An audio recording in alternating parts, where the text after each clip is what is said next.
आरारा को घोड़े पर डाले हुए जब वो दो हबशी इतनी दूर निकल गए जहां उन्हें ताक्कुब का खतरा न रहा, तो उन्होंने घोड़े रोक लिए। लड़की एक बार फिर आज़ाद होने को तड़पने लगी। हबशियों ने उसे कहा कि उसका तड़पना बेकार है, अब अगर उसे वो आज़ाद भी कर दें तो वो इस रेगिस्तान से जिंदा नहीं निकल सकेगी। उन्होंने ये भी कहा कि वो इसे बेआबरू नहीं करना चाहते, अगर उनकी नीयत ऐसी होती तो वो उसके साथ वहशियों जैसा सलूक कर चुके होते। आरारा हैरान थी कि उन्होंने इसे छेड़ा तक नहीं था। इन्हें तो जैसे एहसास ही नहीं था कि इतनी दिलकश लड़की उनके रहमो करम पर है। उनमें से एक ने, जो मारा जा चुका था, मरने से पहले उसके सामने घुटनों के बल बैठकर इल्तिजा की थी कि वो तड़प तड़प कर अपने आप को अजियत में न डाले। आरारा ने उनसे पूछा कि उसे कहाँ ले जाया जा रहा है, तो उसे जवाब दिया गया कि वो उसे आसमान के देवता की मलका बनाने के लिए ले जा रहे हैं। उन्होंने लड़की की आंखों पर पट्टी बांध दी और उठाकर घोड़े पर बिठा दिया। उसने आज़ाद होने की कोशिश तर्क कर दी। उसने देख लिया था कि ये कोशिश बेसूद है। घोड़े चल पड़े और आरारा एक हबशी के आगे घोड़े पर बैठी हिचकोले खाती रही। एक जगह रुककर उसके मुंह में पानी डाला गया और घोड़े चल पड़े। बहुत देर बाद ठंड से आरारा ने महसूस किया कि रात हो गई है। घोड़े रुक गए। उस वक्त तक इस नाजुक लड़की का जिस्म मुसलसल घुड़सवारी से टूट चुका था। दहशत से उसका दिमाग बेकार हो गया था। उसे घोड़े रुकते ही अपने इर्द गिर्द 3-4 मर्दों और 3 औरतों की मिली जुली आवाजें सुनाई देने लगी। ये जुबान उसकी समझ से बाला थी। यही हबशी रास्ते में उसके साथ अरबी जुबान में बातें करते थे। उनका लहजा अरबी नहीं था। अभी उसकी आंखों से पट्टी नहीं खोली गई थी। उसकी तो जैसे जुबान भी बंद हो गई थी। उसे किसी ने उठाकर किसी नरम चीज पर बिठा दिया। ये पालकी थी। पालकी ऊपर को उठी और उसका एक और सफर शुरू हो गया। उसके साथ ही दफ की हल्की हल्की गूंजदार थाप सुनाई देने लगी और औरतें गाने लगी। इस गाने के अल्फाज तो वो समझ न सकी थी। उसकी लय में जादू का असर था। ये असर ऐसा था जिसने आरारा के खौफ में इजाफा कर दिया, लेकिन उस खौफ में ऐसा तासुर भी पैदा होने लगा जैसे उस पर नशा या खुमार तारी हो रहा हो। रात की खुनकी खुमार में लज्जत सी पैदा कर रही थी। आरारा ने ये चाहते हुए कि वो पालकी से कूद जाए और भाग उठे और ये लोग उसे जान से मार दें, उसने ऐसी जुर्रत ना की। वो महसूस कर रही थी कि वो उन इंसानों के कब्जे में नहीं, बल्कि कोई और ही ताकत है जिसने उस पर काबू पा लिया है और अब वो अपनी मर्जी से कोई हरकत नहीं कर सकेगी। वो महसूस करने लगी कि पालकी बरदार सीढ़ियां चढ़ रहे हैं। वो चढ़ते गए। कमोबेश 30 सीढ़ियां चढ़कर वो हमवार चलने लगे और चंद कदम चलकर रुक गए। पालकी जमीन पर रख दी गई। आरारा की आंखों से पट्टी खोलकर किसी ने उसकी आंखों पर हाथ रख लिए। थोड़ी देर बाद उन हाथों की उंगलियां खुलने लगी और लड़की को रोशनियां दिखाई देने लगी। आहिस्ता आहिस्ता हाथ उसकी आंखों से हट गए। वो एक ऐसी इमारत में खड़ी थी जो हजारों साल पुरानी नजर आती थी। गोल स्टोन ऊपर तक चले गए थे। एक वसी हाल था जिस पर फर्श रोशनियों में चमक रहा था। दीवारों के साथ डंडे से लगे हुए थे और डंडों के सरों पर मशालों के शोले थे। अंदर की फिजा में ऐसी खुशबू थी जिसकी महक उसके लिए नई थी। दफ की हल्की हल्की थाप और औरतों का गीत उसे सुनाई दे रहा था। ये थाप और ये लय हाल में ऐसी गूंज पैदा कर रही थी जिसमें ख्वाब का तासुर था। उसने सामने देखा, एक चबूतरा था जिसकी 8-10 सीढ़ियां थी। चबूतरे पर पत्थर के बुत का मुंह और सर था। उसकी थोड़ी के नीचे थोड़ी सी गर्दन थी। थोड़ी से माथे तक ये पत्थर का चेहरा कदावर इंसान से भी 1.5-2 फुट ऊंचा था। मुंह खुला हुआ था और इतना चौड़ा था कि एक आदमी जरा सा झुककर इसमें दाखिल हो सकता था। मुंह में सफेद दांत भी थे। यूं लगता था जैसे ये चेहरा कहकहा लगा रहा हो। उसके दोनों कानों से डंडे निकले हुए थे जिनके बाहर वाले सरों पर मशालें जल रही थी। अचानक उसकी आंखें, जो कमोबेश गज गज भर चौड़ी थी, चमकने लगी।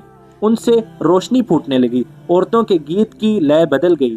दफ की थाप में जोश पैदा हो गया। पत्थर के मुंह के अंदर रोशनी हो गई। लंबे लंबे सफेद चोगे पहने हुए 2 आदमी झुककर मुंह से बाहर आए। मुंह के आगे 3 सीढ़ियां थी। उन आदमियों के रंग सियाह और सरों पर परिंदों के लंबे लंबे और रंगारंग पर बंधे हुए थे। मुंह से बाहर आकर एक दाएं तरफ और एक बाएं तरफ खड़ा हो गया। बाद में पत्थर के मुंह में एक और आदमी नमूदार हुआ। वो भी झुककर बाहर आया। वो जरा बूढ़ा लगता था। उसका चोगा सुर्ख रंग का था और उसके सर पर ताज था। एक सांप जो मसनूई था उसके दाएं कंधे पर कुंडली मारे और फिन फैलाए बैठा था और एक बाएं कंधे पर। दोनों सांपों के रंग स्याह थे। उम्मे अरारा पर ऐसा रौब तारी हुआ कि वो सुन्न होके खड़ी रही। ये आदमी जो उस कबीले का मजहबी पेशवा था, जब उतरे की सीढ़ियां उतर आया, वो आहिस्ता आहिस्ता उम्मे अरारा तक आया और दोनों घुटने फर्श पर रखकर उसने लड़की के दोनों हाथ अपने हाथों में लेकर चूम लिए। उसने लड़की से अरबी जुबान में कहा, तुम हो वो खुश नसीब लड़की जिसे मेरे देवता ने पसंद किया है। हम तुम्हें मुबारकबाद पेश करते हैं। उम्मे अरारा बेदार हो गई। उसने रोते हुए कहा, मैं किसी देवता को नहीं मानती। अगर तुम देवताओं को मानते हो तो मैं तुम्हें इन्हीं का वास्ता देकर कहती हूँ कि मुझे छोड़ दो। मुझे यहाँ क्यों लाए हो? यहाँ जो भी आती है यही कहती है, पेशवा ने कहा। लेकिन उस पर इस मुकद्दस जगह का राज खुलता है तो कहती है कि मैं यहाँ से जाना नहीं चाहती। मैं जानता हूँ तुम मुसलमानों के खलीफा की महबूबा हो, मगर जिसने तुम्हें पसंद किया है उसके आगे दुनिया के खलीफे और आसमानों के फरिश्ते सजदे करते हैं। तुम जन्नत में आ गई हो। उसने चूहे के अंदर से एक फूल निकाला और उम्मे अरारा की नाक के साथ लगा दिया। उम्मे अरारा हरम की शहजादी थी। उसने ऐसे ऐसे अतर सूंघे थे जो उस जैसी शहजादियों के सिवा और कोई ख्वाब में भी नहीं सूंघ सकता था, मगर इस फूल की बू उसके लिए अनोखी थी। ये बू उसकी रूह तक उतर गई। उसकी सोचों का रंग ही बदल गया, उसकी नजरों के जाविये ही बदल गए। पेशवा ने कहा, यह देवता का तोहफा है, और इसने फूल उसकी नाक से हटा लिया। उम्मे अरारा ने हाथ आहिस्ता आहिस्ता आगे किया और पेशवा का फूल वाला हाथ पकड़कर अपनी नाक के करीब ले आई। फूल सूंघकर खुमार आलूद आवाज में बोली, कितना दिल नशीन तोहफा है, आप ये मुझे देंगे नहीं? क्या तुमने तोहफा कबूल कर लिया है? पेशवा ने पूछा। उसके होंठों पर मुस्कुराहट थी। हाँ, उम्मे अरारा ने जवाब दिया, मैंने ये तोहफा कबूल कर लिया है। उसने फूल को एक बार फिर सूंघा और उसने आंखें बंद कर लीं, जैसे उसकी महक को अपने वजूद में जज्ब करने की कोशिश कर रही हो। देवता ने भी तुम्हें कबूल कर लिया है, पेशवा ने कहा और पूछा, तुम अब तक कहाँ थी? लड़की सोच में पड़ गई, जैसे कुछ याद करने की कोशिश कर रही हो। सर हिलाकर बोली, मैं यहीं थी। नहीं, मैं एक और जगह थी। मुझे याद नहीं कि मैं कहाँ थी। तुम्हें यहाँ कौन लाया है? कोई भी नहीं, उम्मे अरारा ने जवाब दिया, मैं खुद आई हूँ। तुम घोड़े पर नहीं आई थी? नहीं, लड़की ने जवाब दिया, मैं उड़ती हुई आई हूँ। क्या रास्ते में सहरा और पहाड़ और जंगल और वीराने नहीं थे? नहीं तो, लड़की ने बच्चों की सी शोखी से जवाब दिया, हर तरफ सब्जाजार और फूल थे। तुम्हारी आंखों पर किसी ने पट्टी नहीं बांधी थी? पट्टी? नहीं तो, लड़की ने जवाब दिया, मेरी आंखें खुली हुई थी और मैंने रंग बिरंग परिंदे देखे थे, प्यारे प्यारे परिंदे। पेशवा ने अपनी जुबान में बुलंद आवाज से कुछ कहा। उम्मे अरारा के हुक्म से 4 लड़कियां आई। उन्होंने उसके कपड़े उतार दिए। वो मादरजात नंगी हो गई। उसने मुस्कुरा कर पूछा, देवता मुझे इस हालत में पसंद करेंगे?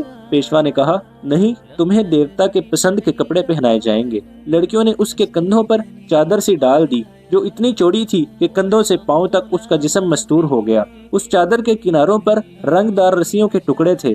चादर आगे करके उन टुकड़ों को गांठें दी गई और चादर निहायत मौजू चुगा बन गई। उम्मे अरारा के बाल रेशम जैसे मुलायम और स्याही माइल भूरे थे।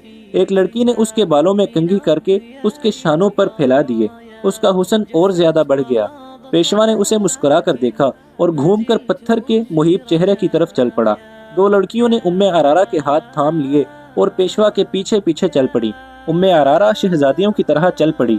उसने इधर उधर नहीं देखा कि माहौल कैसा है। उसकी चाल में और ही शान थी। औरतों का राग उसे पहले से ज्यादा तिलिस्माती और पुरसोज मालूम होने लगा। वो पेशवा के पीछे हाथ लड़कियों के हाथों पर रखे चबूतरे की सीढ़ियां चढ़ने लगी। पेशवा पत्थर के पहाड़ जैसे चेहरे के मुंह में दाखिल हो गया। उम्मे अरारा भी 3 सीढ़ियां चढ़कर पत्थर के मुंह में झुककर दाखिल हो गई। दोनों लड़कियां वहीं खड़ी रहीं। उम्मे अरारा का हाथ पेशवा ने थाम लिया। मुंह की छत इतनी ऊंची थी कि वो सीधे चल रहे थे। हलक में पहुंचे तो आगे सीढ़ियां थीं। वो सीढ़ियां उतर गए।